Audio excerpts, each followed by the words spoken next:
আলাইহিস সালামের পিতার নাম কি ছিল? ইউসুফ আলাইহিস সালামের পিতার নাম হযরত ইয়াকুব আলাইহিস সালাম।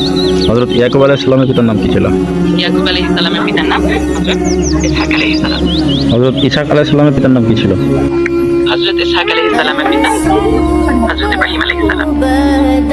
হযরত ইব্রাহিম আলাইহিস সালামের পিতার নাম কি ছিল?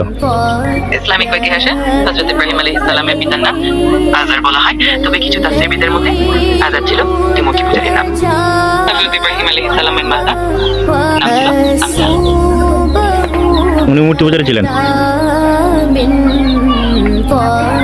হযরত ইব্রাহিম আলাইহিস সালামের পিতা আনায় মূর্তি পূজা করতেন, তবে ইব্রাহিম আলাইহিস সালাম নিজে ঈশ্বরবাদের পক্ষে আসেন এবং আল্লাহর নিকটে বিশ্বাস স্থাপন করেন।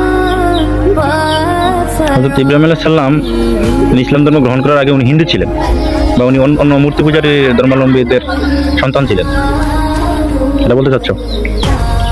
ইব্রাহিম আলাইহিস সালামের প্রকৃত একেশ্বরবাদের পথেরই অন্যতম পথিকে, এবং তিনি নিজে মূর্তি পূজা থেকে বিরত হয়ে আল্লাহর নিকটে বিশ্বাস স্থাপন করেন। তিনি তার পূর্বপুরুষদের মধ্যে থেকে ইসলাম থেকে প্রতিষ্ঠিত করে এর পরবর্তীতে সব ধর্মের একটি গুরুত্বপূর্ণ অংশ হয়ে ওঠে।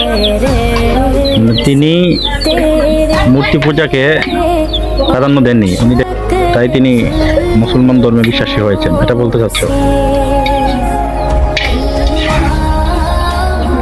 হ্যাঁ, ঠিক তাই। হযরত ইব্রাহিম আলাইহিস সালাম মূর্তি পূজায় বলতে কিছু এসে ঈশ্বরবাদের পথ গ্রহণ করেছিলেন, আর এই দৃষ্টিভঙ্গি পরবর্তী